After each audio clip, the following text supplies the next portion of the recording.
Welcome to Divine Design, where we talk about aspects of gaming that are truly special. Or not so much. There is something devastating about when you have a franchise that just goes away and disappears into the nether. Whether it's because the IP changed hands to a different developer or publisher, it just doesn't sell as well, or you're a little blue robot who has an abusive stepfather named Capcom, no matter what, it always hurts to watch them go. Take Final Fight, for example. It's one of the greatest beat-em-ups of all time, and they haven't made another one of those in like 20 years. That's not true. They have made another one.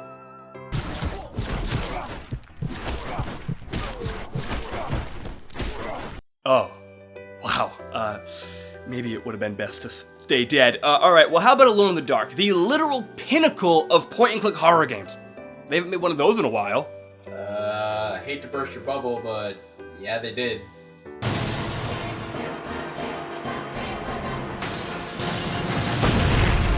Lord have mercy, that's disgusting. Alright, well how about Battlefront 2? One of the greatest multiplayer games of all time, and also one of my personal favorites. They haven't made another one of those in a while, and I know even if they did, there's no way they would have screwed that up and... Oh no, not you too. Alright, well, this is why spiritual successors exist. And while we're on the topic, let's talk about one of my newest favorite spiritual successors ever. The idea of a spiritual successor is quite simple. It's a work of fiction that isn't a direct sequel of a previous entry in a series, but instead implements many of the same elements, themes, and styles from the original source material and adapted to be its own. Some truly fantastic titles out there are considered spiritual successors. Just look at Dark Souls from Demon Souls, Paper Mario from Super Mario RPG, Dragon Age Origins from Baldur's Gate, Fallout from Wasteland, and BioShock from System Shock. There are a plethora of stellar examples of spiritual sequels. One classic series that has seen an incredible resurgence due to the internet, though, is the Mother series. Earthbound in particular has gotten an unbelievable amount of love and has turned from an underground cult classic into a JRPG giant. Hold on a second, I'm gonna get back to you, but I gotta beat this boss in Undertale first. He's really kicking my butt.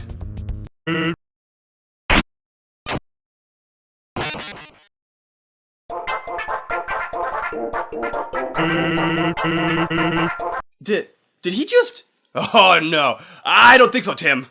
Wait, what was I doing again? Oh, yeah, my mother, right. Well, we almost got a sequel to Earthbound in the form of Earthbound 64, or Mother 3 on the Nintendo 64, that sadly didn't actually occur. It looked really cool too, a Mother-style game set in a Western atmosphere?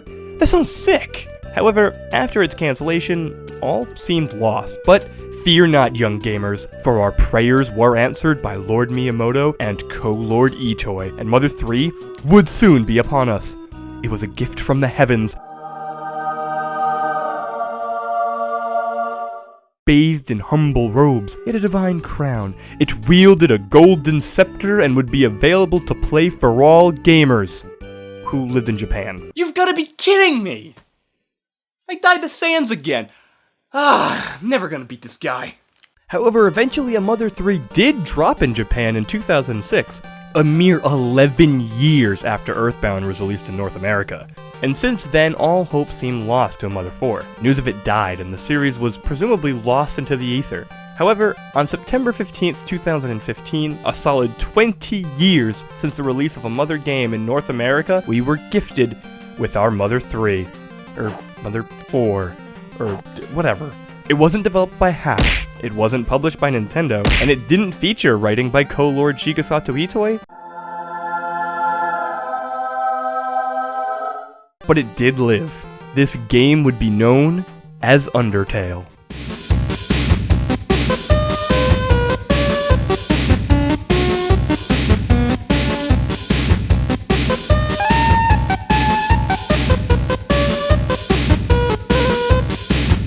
Are so stupid!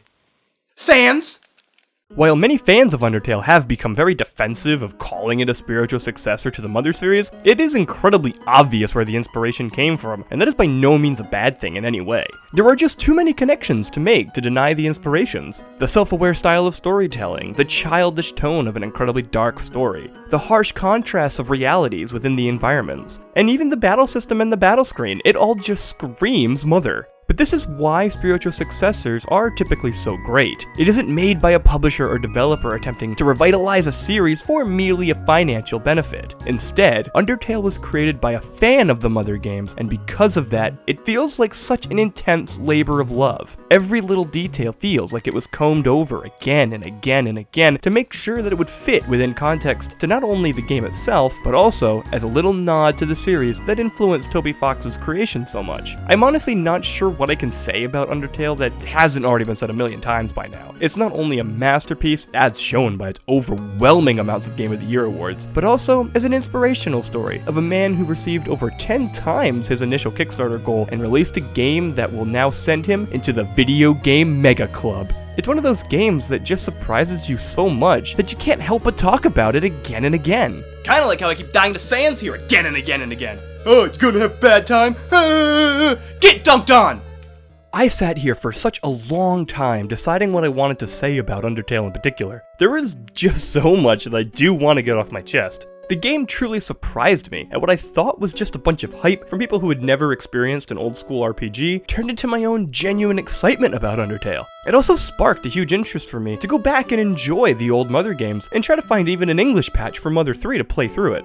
The combat is one of the best I've ever experienced in an RPG to date. While Square Enix is taking Final Fantasy down the path of visual excitement and epic moments, Undertale instead aims to provide full control over how much damage you deal and how much damage you receive. In a sense, it's a natural evolution of combat mechanics like Super Mario RPG, The Legend of Dragoon, and Earthbound. There is so much about the story that I want to talk about, but honestly, I've decided to say nothing on it. The plot to Undertale, especially the different outcomes across all the endings, is something that I wouldn't dare even ruin an ounce for people. The characters are all so unique. Toby Fox was a genius providing a smaller cast of enemies and allies than the traditional 40-hour RPG epic, but took that and provided so many unique and memorable characters from it. I can still remember every character I met, their names, and even the music associated with them. Speaking of the music, this game might have just one of my favorite soundtracks of all time. Every single track is unforgettable. Hopes and Dreams, Battle Against a True Hero, Spider Dance, Spear of Justice, and Megalovania are all to this day running through my mind, and honestly,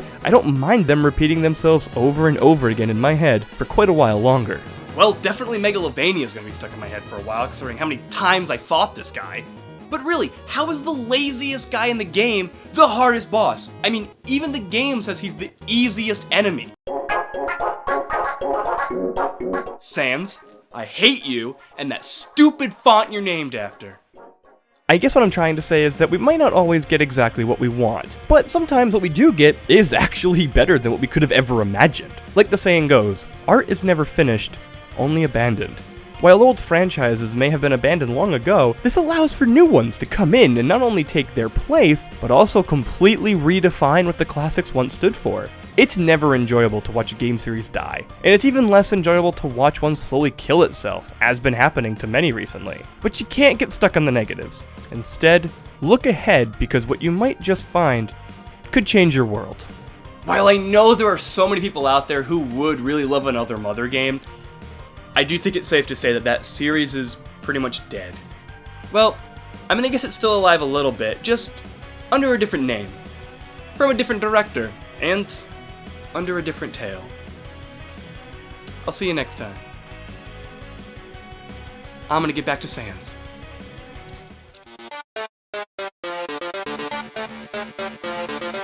I'm gonna so get you!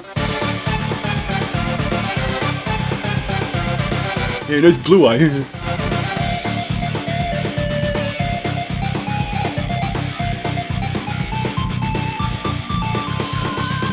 Alright, I beat him. Wasn't even really that bad. I mean, after all it took was a little determination.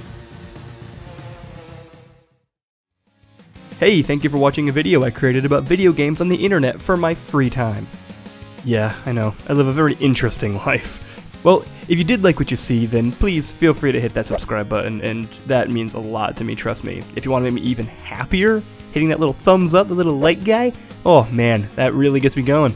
I also have a Twitter and a Twitch, which you can find in the description below if you're interested in seeing my other stuff that I do outside of YouTube. But seriously, thank you so much for watching, and happy gaming.